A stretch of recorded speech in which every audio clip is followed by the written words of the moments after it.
guys, welcome back to our YouTube channel.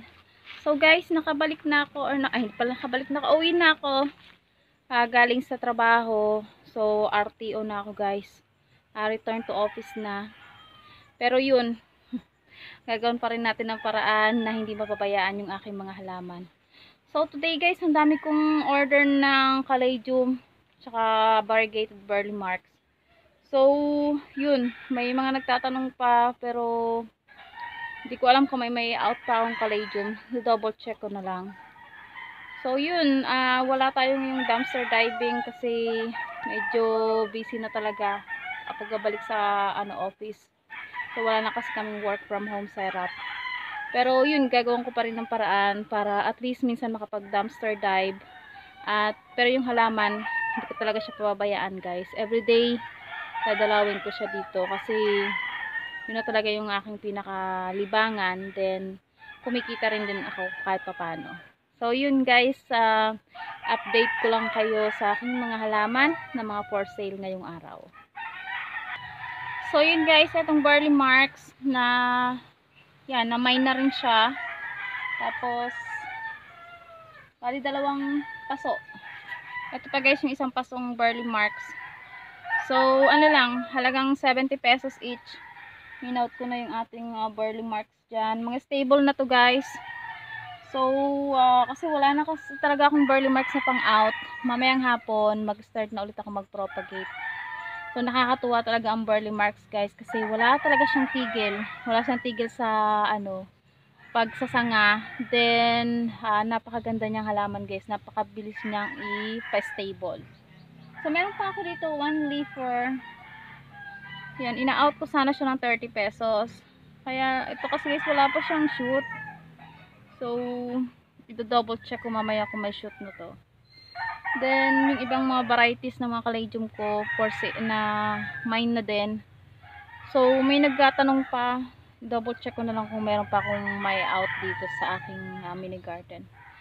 So ano siya, bali talagang panapanahon ang paghahalaman. May time na may nagmamine, may time rin na yung mahina. Pero yun nga kasi isa sa mga libangan ko to. So yun, isang stress reliever ko. Kaya ngayon kaka-out ko pa lang sa trabaho. Medyo pagod, pero ginagawan ko ng paraan na mapasyalan ko sila dito. So yun lang guys. Thank you so much for watching. Papasilip ko sa inyo yung konting travel ko, puntang trabaho, RTO. Thank you so much for watching. Ingat po kayo lagi. God bless.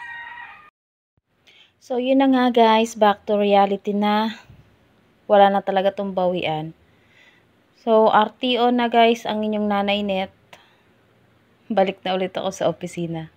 Yan, so dito guys nagtatrabaho sa Northgate sa Alabang bilang isang call center agent. Ayan, napakaraming BPO company dito guys. So eto, dito na ako sa locker. Iiwanan ko na yung aking mga gamit. Ayan, so pasok muna ako sa CR. Then nagkakape.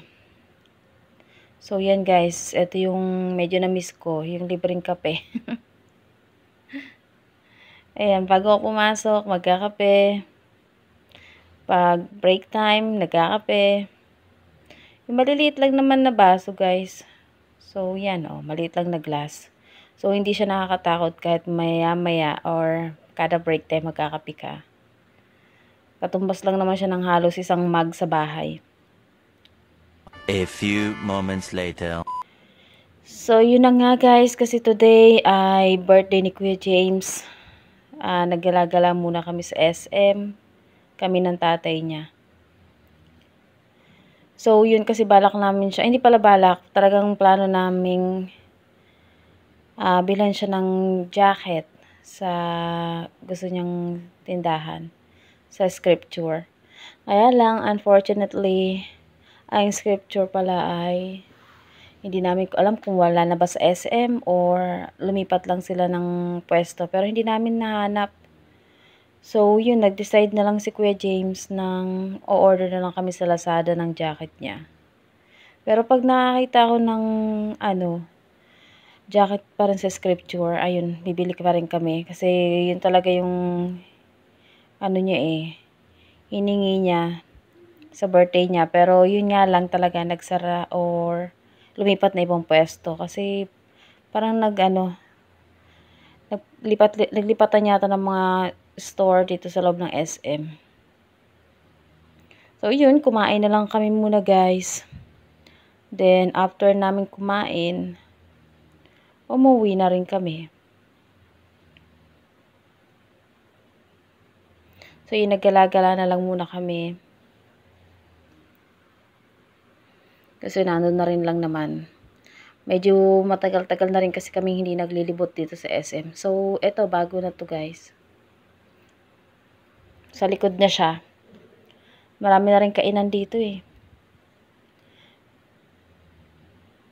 Pero yon dahil sa maliit lang ang budget, Jollibee pa rin. Sa Jollibee pa rin kami pumunta.